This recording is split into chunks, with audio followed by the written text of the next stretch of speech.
Hi, I'm Susanna Flood. I play Lizzie in the Broadway production of Liberation. I have with me here today my incredible castmates, Betsy Adam, who plays Margie, and Chrislyn Lloyd, who plays Celeste.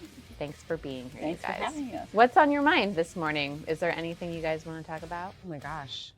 The state of the world. Where do we start?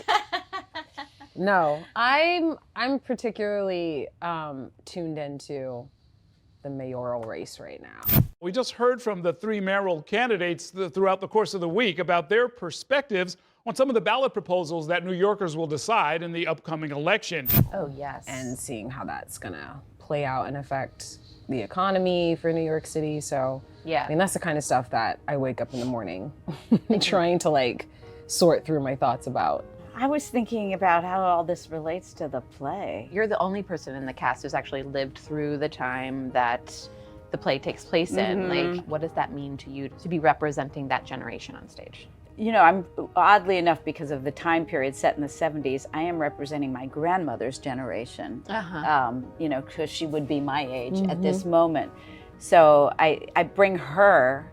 I also bring my mom, who was a stay-at-home mom. I play a character who doesn't drive, who doesn't pay the bills, who was basically kept in a very sort of helpless position by her husband, but is enormously capable. So that's just I was raised to have a career, to have go to college, to make sure that I was going to be able to support myself, which was not the way my mother, you know, my mother was like, she was late getting married at 25. Yeah. You know? Yeah, I was definitely, I mean, I said before, raised very conservative, and there was an expectation that I would get married young and start having kids, at least by the time I was 25. So when I called my mother at 24 and was like, I'm quitting my career and I'm gonna go be a missionary in Southeast Asia, she was not happy about that. My career taking the forefront and my desire to like know who I was and travel the world was very unsettling for my mother. Yeah. And it was just an area that she just had no experience in and didn't know how to support or show up. And so naturally there's fear there, but you know, now she's got on board because she ain't got no choice. Right. One of the things about feminism that I'm constantly aware of what it should be is, you know, not what's reflected all the time. You know, I have friends from back home who have very specific thoughts about feminism and, you know, it's a lie, it's hurting women. And I'm like, well, feminism at its intention is there in a way to reflect the politics of our time as well that we want to see. Yeah. It should be there to allow women to do whatever they want. Yeah. If you want to be a housewife and be a content creator, like at the same time, like go for it. Yeah. Make your money, like serve your serve your purpose as a wife and like a mother, like that's beautiful. Like you find joy in it, you find peace and like excitement. Yeah. But there's somebody else who does not want that. Yeah. And once I get into a conversation with someone who can't leave space for the fact that we are all different and that we are all going to want different things, I'm like, well, we're at a dead end. Yeah. We have to at least agree that the culture and this country is a melting pot. Yeah. And it's allowed to continue to look like that.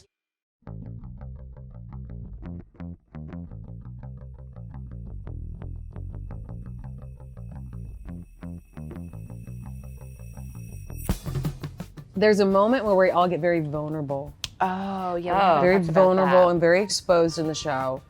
Why is it important to go there? And did that take getting used to? Yes, it took getting used to. Of course it did. By virtue of my age, I've grown up in a much more self-conscious generation, and much more.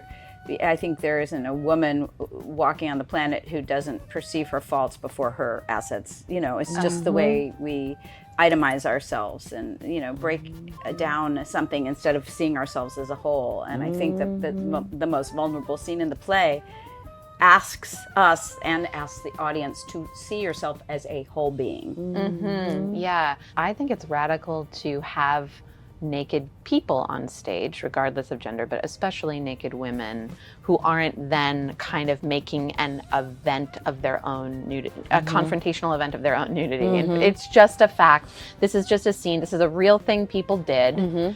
The play is looking at real history, and this is a part of that real history. And the conversation we're having is not about whether or not we feel comfortable being nude, really. The conversation we're having is about a number of things. Like, it starts with the body, but it becomes about mortality, it becomes about race, it becomes about sex.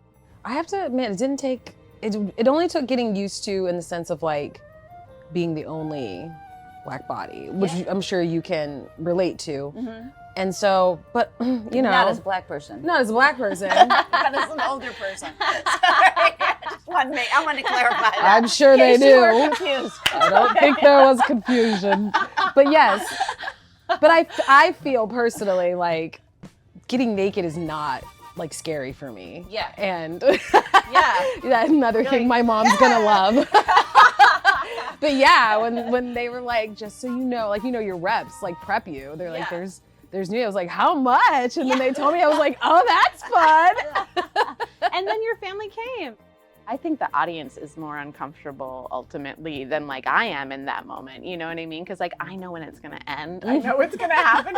They don't know what's coming. They're like on our ride. Like we're actually kind of like operating the levers. You're right. of They have no idea when it's ending. Yeah. And I'm sure some of them are like, oh my God, is it still? I've been staring at the ceiling for 20 minutes. Like, when is this gonna be?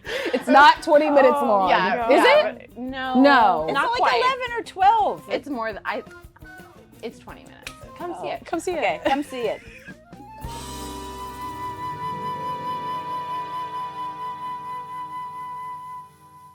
Thanks for watching our YouTube channel. For more premiere theater coverage and exclusive interviews, click the subscribe button. You can also download the Spectrum News app or watch us on TV for the latest information, balanced coverage, weather updates every 10 minutes, and more.